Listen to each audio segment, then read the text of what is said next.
자, 김병진의 사이언서 과학 이야기를 좀 해보겠습니다. 론 인사이트 김병진 상임 특임위원 스튜디오에 함께합니다. 어서 오십시오. 어서 오십시오. 네, 반갑습니다. 오늘 무슨 얘기합니까? 매년 10월 초는 노벨상이 발표가 됩니다. 매년 하고 계십니다. 네, 네. 예, 작년에도 이맘때 요거 했어요. 그래서 이제 올해도 이제 지난주까지 이제 노벨상 발표에 있었고요. 예, 예. 6개 분야에서 11분의 수상자가 발표가 됐습니다. 그래서 뭐 이거에 대한 이모저모 얘기 좀 해볼까 합니다. 예, 예. 늘 비슷하게 반복이 되는 게 우리나라는 받을 수 있겠나, 또 뭐 내년에는 또 과학계 전체가 어렵다 하니까 더 요원해지는 건 아닌가 걱정은 있는데 예. 어쨌든 노벨상 얘기 뭐 매년 하고 있지만 그래도 노벨상이 뭔지부터 간략히 예. 설명 부탁드리겠습니다. 뭐 노벨은 우리 국민 여러분들 대부분 잘 아시는데요. 알프레드 노벨, 네, 네. 다이너마이트 만들었던 그분이 이제 죽을 때 유언을 남겨가지고 매년 인류의 문명 발전에 이제 기여한 사람한테 상을 좀 줘라 이렇게 한 건데 이게 사실은 실수로 만들어진 상이거든요. 네네. 뭐냐면 저기 원래 이제 노벨은 이거를 폭탄으로 쓸 생각은 없었는데 건설 현장 이런 데 쓰려고 했다가 이게 이제 전쟁 나면서 폭탄으로 쓰인 거잖아요. 네네. 그래서 이게 이제 굉장히 이제 좀 자기는 심적으로 이제 스트레스를 좀 받고 있었는데 신문에서 기사가 났는데 자기 형이 죽었는데 알프레드 노벨이 죽었다. 네네. 그러면서 뒤에다가 죽음의 상인이다.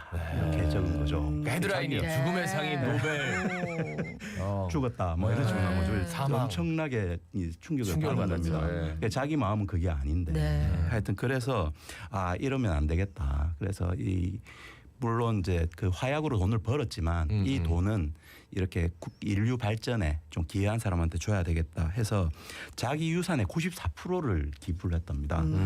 근데 이제 이러니까 이제 또 유족들하고 네. 반발이 심했겠죠. 예. 엄청난 돈인데 거기다가 국가도 좀 반발을 했습니다. 왜냐하면 그러면 우리 스웨덴에만 주면 되지 이렇게 국가는 좀 그랬는데 노벨은 그게 아니라 전 세계 어느 국적 불문 뭐 이렇게 해서 사실 했거든요. 이 해에 이게 언제입니까 벌써 1895년이니까 그때 예, 이제 이런 생각을 한다는 것도 어마어마한 엄청난 겁니다. 거죠. 예. 그래서 바로 못 만들어지고 1901년도에 이제 정식으로 이제 출범을 합니다.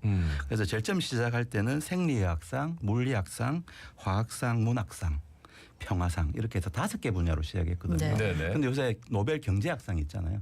근데 이 노벨 경제학상은 노벨의 위원회에서 만들어진 상은 아니고요. 그 이후에 한참 지나가지고 그 스웨덴 중앙은행이 노벨을 기리는 경제학상. 노벨상 홈페이지 들어가 보면 딱 정확하게 그렇게 나와 네. 있습니다. 그렇게 해서 이후에 만들어진 상입니다. 예. 그리고 여기서 좀 재밌는 건 그 평화상은 스웨덴에서 제정한 그 수상자를 선정하지 않고요. 이건 노르웨이에서 옛날에 노르웨이, 스웨덴 같은 나라였거든요. 네네. 하여튼 그런 것들이 좀 있고요. 그래서 상금은 1,000만 크로네 정도 해서 뭐 우리나라 돈으로 하면 12억 3천만 원 정도 되고요. 근데 요새 공동 수상자들이 많지 않습니까? 그렇죠. 네. 그러면은 노벨위원회에서 기여에 따라서 배분율을 정해줍니다. 그대로 받아갑니다. 공동수상이 반반 나누는 게 아니라 그러니까 세 이제 명이면 3명 나누는 게 아니라 세 기여도에 명인데 따라서 거기서 이제 뭐 누구는 50%, 뭐 나머지는 25%씩 이렇게 하기도 하고요. 그렇구나. 그래서 이제 예. 공동 수상하면 상금이 적죠. 그래서 요즘 뭐 이거로 보면 그렇게 큰 금액은 아닐 수도 있는데 예. 이 노벨상 수상자들은 이제 일단은 그 명예를 얻고요. 네. 네네. 그다음에 부는 나중에 강연을 강연료가 통해서 그렇게 네, 엄청나다면서요? 네, 네. 기본이 10만 불입니다. 10만 불. 회당 10만 불이 최하 수준입니다. 이게 아마 이게 자기들끼리 대충 이렇게 금액이 정해져요. 네네. 그러니까요. 그렇다면 올해 노벨상 분야 누가 받았습니까? 이제 뭐 아까 말씀드린 대로 6개 분야인데 일단 평화상, 문학상 먼저 말씀드린 평화상은 이란 분이네요. 그 나르게스 모하마디. 이란이 이제 그 인권 탄압이 많으니까 네. 거기에 대해서 인권 그리고 자유에 대한 투쟁했던 분이 받았고요. 그다음 문학상은 노르웨이 분입니다. 용 포세란 분들이 뭐 그대로 하면 혁신적인 희곡과 산문으로 말할 수 없는 것들의 목소리를 낼 수 있도록 했다. 뭐 이런 거고 저도 이 책을 안 읽어봐서 네네네. 모르겠습니다만. 평화적 문학상 빨리 넘어가려고. 예.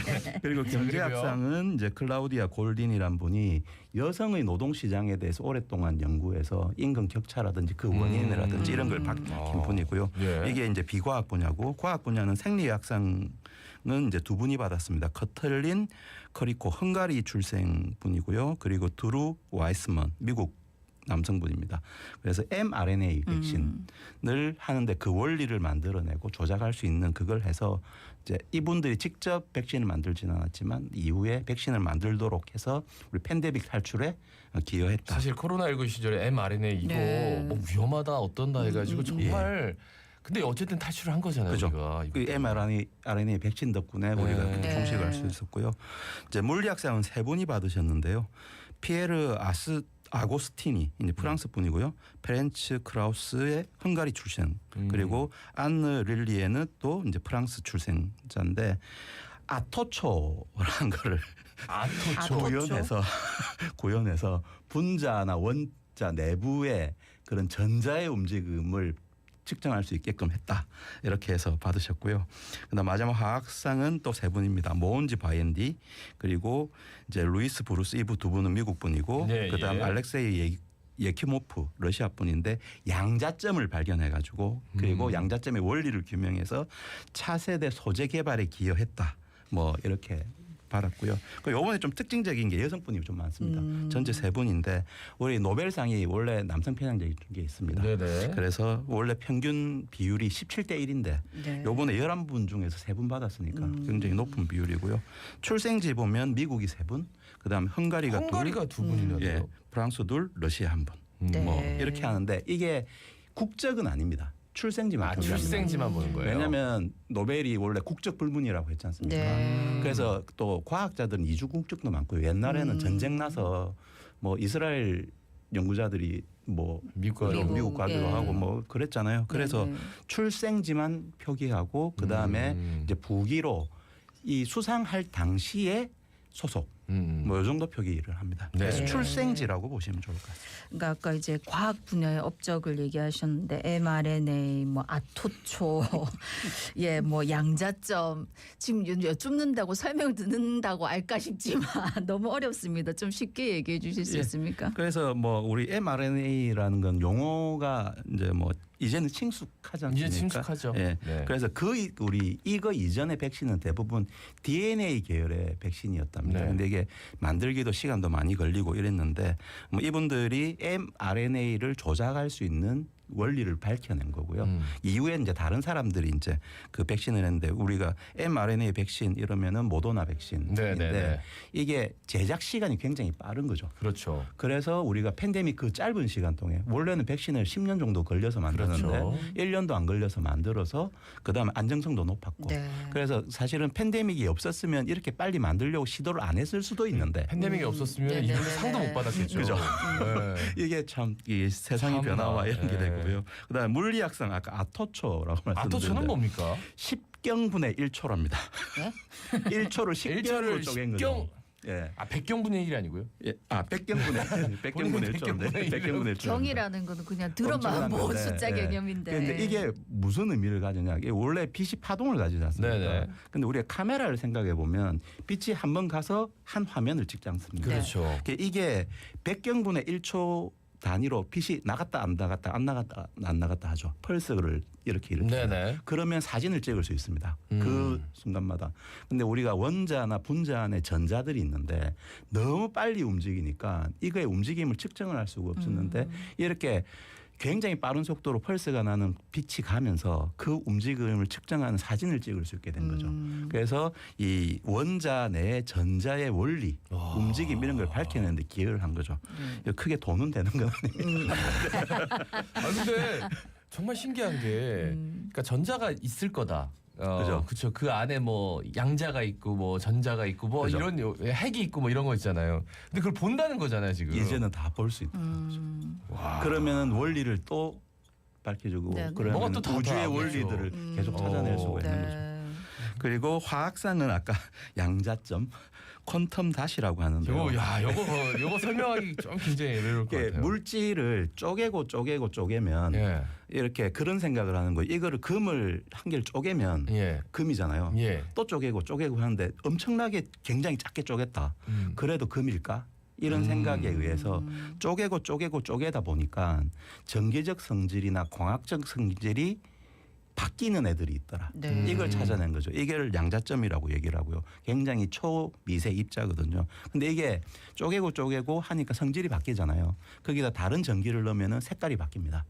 우리가 전기를 넣어서 색깔이 바뀌는 물질. 디스플레이. 그래서 그 이전에는 LED, OLED 있었는데 이제는 퀀텀 닷 디스플레이가 이제 나오게 되는 거예요. 근데 이게 기존의 LED나 OLED보다도 제작비도 적고 그다음에 굉장히 빠르게 만들 수 있답니다. 네. 그래서 앞으로 그 디스플레이가 이 양자점 디스플레이로 바뀔 수 있는 이게 굉장히 적용도도 많아요. 우리는 그러면 앞으로 텔레비전 살 때 더 싸질 수 있는지 이런 거 생각해 싸진과 보면. 동시에 훨씬 더 화질이 좋다는 화질이 거죠. 훨씬 더 좋아. 근데 이거는 어마어마한 돈이 되겠군요. 이거는 나중에 이거는 돈 되는. 네. 아 그렇군요. 뭐 어쨌든 다 중요한 과학 기술 업적인 것 같은데 근데 아까 헝가리 분이 두 분 있다 해가지고 헝가리가 과학 강국인가 뭐 이런 예. 궁금함이 드네요. 그래서 헝가리가 인구 규모가 1,000만 명이 채 안 됩니다. 우리 그 땅 면적 우리나라하고 비슷하다고 얘기하고요. 근데 요번에 이제 그 두 분 헝가리 출신자죠. 네네. 국적자는 아닙니다. 그래서 물리학상의 크라우스, 생리학상의 크리코 두 분은 현재는 그 독일에서 근무하고 계십니다. 독일에 근무하고 계시는데 이제 올해 두 분 나왔는데 역대로 보면 노벨 과학상을 15명이나 나왔습니다. 작은 나라에서. 와. 그래서 전 세계 국가 순위에도 14인데요. 이렇게 이제 요번에도 두 분 나왔지만 한 시대 동안에 그 과학자라든지 그다음에 문학자라든지 이런 예술가들 이게 인재들이 집중적으로 나오는 현상을 헝가리 현상이라고 얘기합니다. 아 헝가리 현상. 그게 이 헝가리 때문입니다. 그래서 1900년대 초반에 노벨상 수상자가 7명이나 나오고요. 와. 그 이후에 문학이라든지 음악가들이 엄청나게 많이 나온 이런 게 있고요. 근데 이게 왜 그러냐면 왜 그랬어요? 그 기본적으로 헝가리의 교육 시스템이 기초 학문을 되게 중시 여기고요. 그 다음에 풀이의 과정을 중시 여기지 정답을 중시 여기지 않습니다. 네. 그리고 헝가리는 지금도 그 1년 예산의 10%를 교육에 쓴답니다. 그러다 보니까 기초과학이 굉장히 발달돼 있고요. 특히 의학 분야가 기초의학이 발달이 돼서 우리나라 연구자들도 그다음에 우리나라 학생들도 지금 이제 800명이나 헝가리 유학을 가 있답니다. 헝가리 의대 그 뭐 의사 시험 뭐 얘기가 좀 있었는데 근데 헝가리가 기초의학 자체가 발달돼 있기 네. 굉장히 때문에 그런 것들이 있죠. 곳이군요. 어차피 거기서 해도 우리나라에 의사 시험 다시 쳐야 돼요. 네, 그런 건 맞죠. 오. 그래서 이런 것들 좀 반면 교사를 우리도 생각해 볼 필요가 있죠. 무조건 문제풀이에서 성적의 순위를 가리는 게 아니라 그런 기초적인 부분 그리고 창의력 중심, 풀이 과정 중심으로 가르쳐 놓으니까 헝가리가 국력이 그렇게 높지 않잖아요. 경제 네네. 수준도. 그렇지만 전 세계에 나가서 미국, 뭐 독일 이런 데 가서 자기 일자리 찾아서 또 연구하고 노벨상도 받고 이렇게 되는 거죠. 그래서 우리도 우리 교육 시스템에 대해서 고민합니다. 그러니까 기초가 튼튼하니까 어딜 어딜 가도 가서도 되는 거기다 거죠. 살만 붙이면 되는 그렇죠. 거니까. 응용력도 네. 높고 그래서 그 응용력도 또 높아가지고 예. 그 헝가리 사람들이 개발한 게 헬리콥터의 프로펠러, 오이구야. 뭐 성냥, 볼펜 그리고 컴퓨터 원리도 헝가리 분이 네. 개발했답니다. 예. 우리나라 연구자 또 없습니다. 예. 아 후보에서 없었어요? 원래 노벨상 후보자를 원래 선정하지 않고요. 그거는 이제 우리 그 민간 기업에서 매년 뭐 이렇게 해서 아 요렇게 요 정도 생각하지 않을까? 예, 그래서 이런 뭐 거. 학위 그 논문이 피인용도수라든지 이런 거 해서 하는 예. 민간 기업이 있는데 그 몇 년 전에 현택한 교수님 뭐 후보에 올랐다 뭐 했었는데 네네네. 올해 없고요. 근데 수상자가 있습니다. 예? 아까 한국인 없었잖아요. 예. 근데 그냥 노벨상은 아니고 이그 노벨상. 우리 예전에 이그 노벨상 아. 한 번인데 아, 예. 웃긴 노벨상이라고 네. 얘기하는 이그 노벨상에 한국인 수상자가 한 분 계십니다.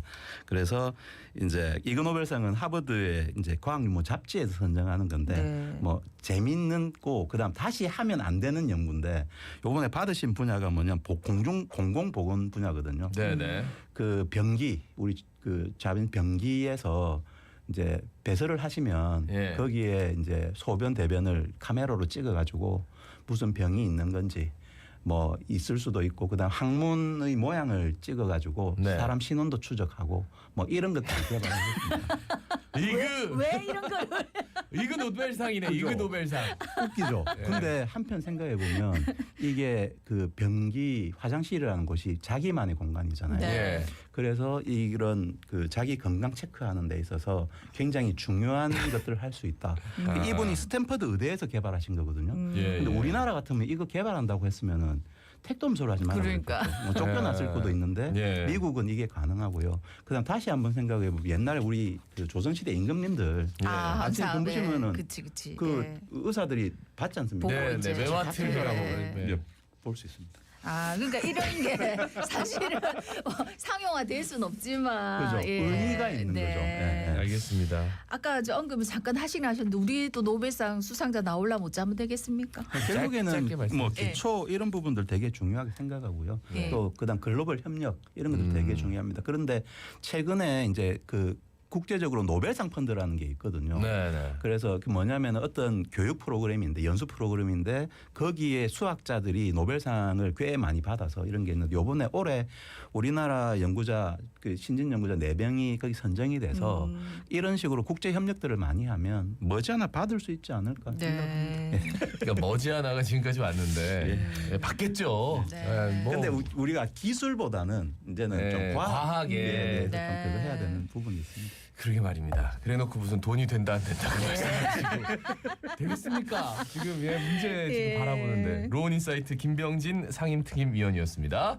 고맙습니다. 고맙습니다. 감사합니다. 아니 오늘은 또 우리 아이들이 엉뚱한 이야기하면 문소리 하노 하지 말고